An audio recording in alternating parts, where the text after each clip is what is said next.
नमस्ते। Shukla edu Galaxy आपका फिर से नए वीडियो में स्वागत करता है।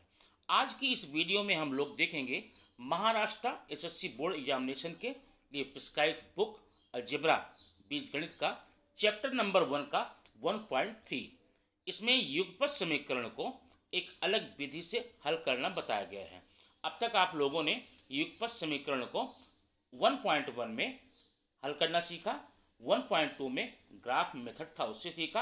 आज उसी युगपत समीकरण को हम एक छोटी विधि, मतलब इस विधि को हम छोटी विधि कर सकते हैं, क्रैमर विधि कर सकते हैं, इससे युगपत समीकरण को हल करेंगे।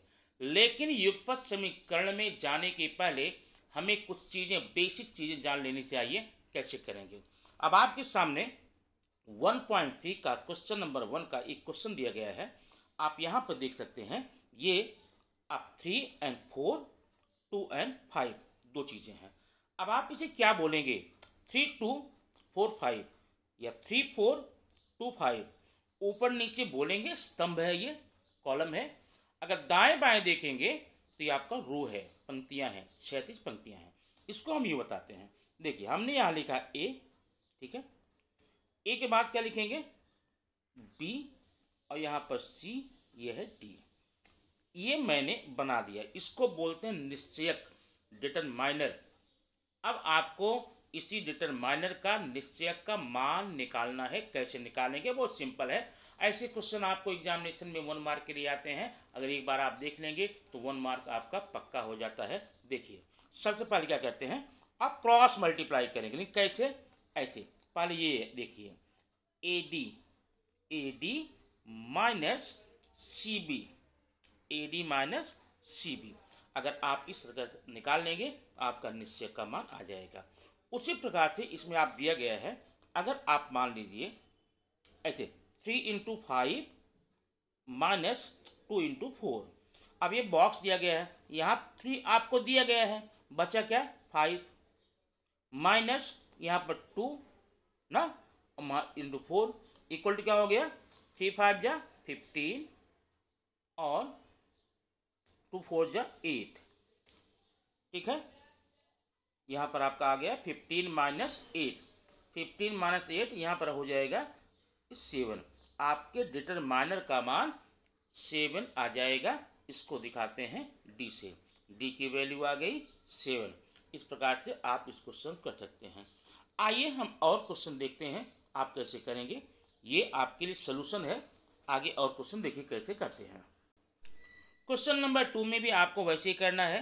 आप देखिए क्या करेंगे, ए डी मीन्स आप ए का डी में गुणा करेंगे, A D minus C B. अब होगा -1 इंटू 4 माइनस, देखिए यहाँ पर 7 इंटू 2 इक्वल टू क्या होगा? -4 माइनस 7 2 जा 14, -4 एंड -14 इक्वल टू -18। इसका आपका आंसर हो जाएगा। ठीक है, अब आप ये समझ गए होंगे। नीचे के सारे क्वेश्चन इसी तरह के हैं, आप लगा सकते हैं। अब आइए देखते हैं युगपत समीकरण को हम डिटरमाइनर मेथड से, क्रैमर नियम से कैसे हल करते हैं। उसके लिए हमें चलना पड़ेगा क्वेश्चन नंबर 3। अब इस क्वेश्चन में प्रवेश करने के पहले आप ध्यान से इसके स्वरूप को समझ लीजिए, इसके नेचर को समझ लीजिए, तब ये क्वेश्चन हल करना आपके लिए आसान होगा। हो सकता है फर्स्ट टाइम बताते समय आपको ज़्यादा टाइम देना पड़े, लेकिन जब इसे सॉल्व करने बैठेंगे तो जो भी अब तक युगपत समीकरण के नियमों को पढ़कर आपने हल किया है, उससे बहुत ही आसान और बहुत ही छोटे में इसका आंसर आ जाता है।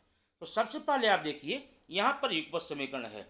एक समीकरण आपका ये है 3x minus 4y equal to 10। दूसरा कहाँ है? 4x plus 3y equal to 5। तो अब आप देखिए, इसमें ध्यान से यहाँ पर देखेंगे थोड़ा सा, ये जो 3 है यह आपका a है, ये 4 है b, और यह जो 10 है ये c है, a b c। वैसे इसमें भी a है, ये b है, ये c है, लेकिन दो समीकरणों में आया है, इसलिए सबसे पहले आप यहाँ पर लिख लेंगे। क्या लिखेंगे?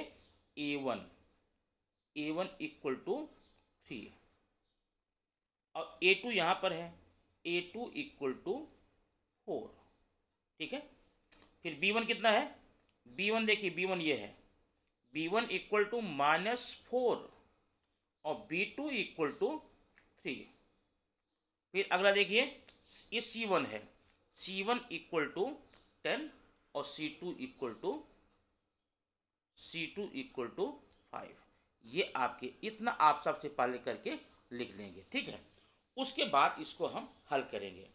अब ध्यान देना इस समीकरण को, यहाँ पर सामने आपके ये हल करके बताया जरूर गया है, लेकिन उसमें सिस्टमेटिक नहीं है, इसलिए पहले आप ध्यान दीजिए। पहले समीकरण में जो मान है उसको A1 A2 A1 B1 C1, अब दूसरे समीकरण को आप क्या करेंगे, A2 B2 C2 करेंगे, ठीक है।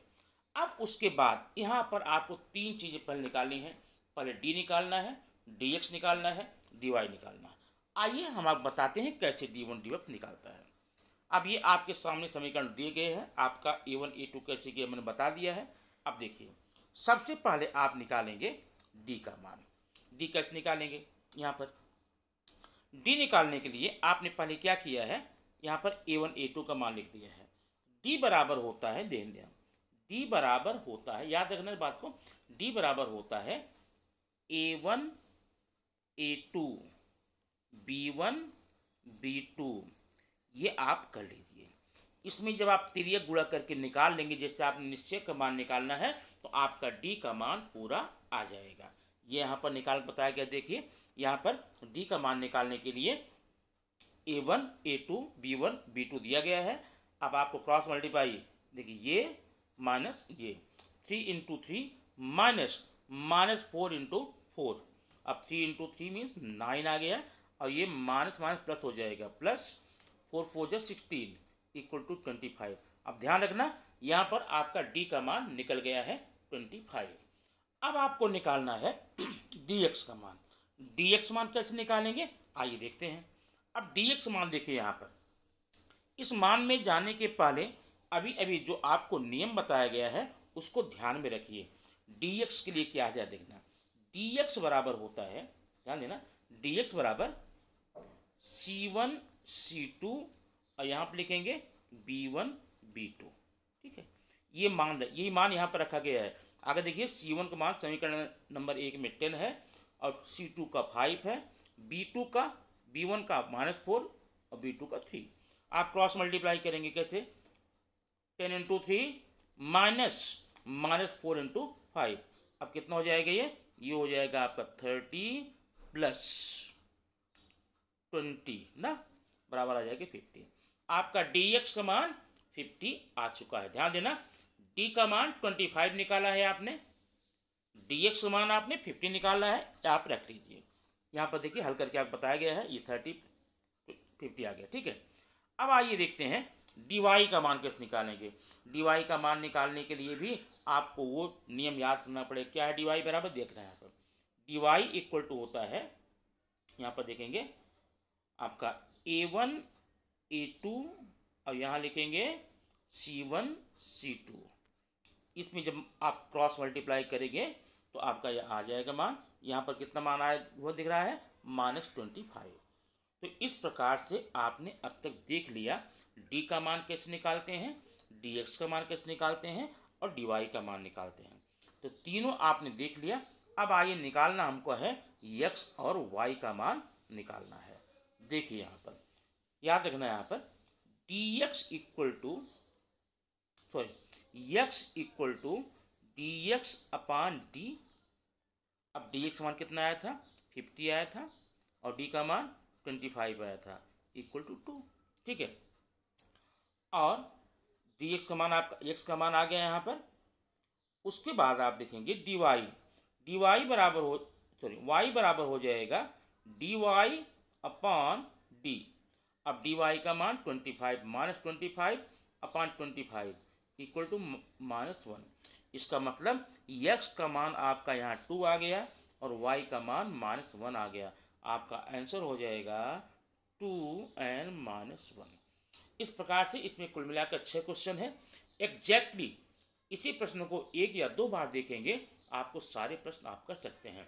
अगर नहीं कर पाते हैं, कोई प्रॉब्लम होती है, निस्संदेह निश्चित रूप से बिना किसी संदेह झिझक के आप कमेंट बॉक्स में जाकर के क्वेश्चन नंबर डाल दीजिए कि हमें ये क्वेश्चन नहीं आया, आपको उस क्वेश्चन का वीडियो सोल्यूशन मिल जाएगा। ठीक है, और पढ़ते रहिए, तैयारी करते रहिए, क्योंकि अब आप 9th पास होकर 10th में आ चुके हैं।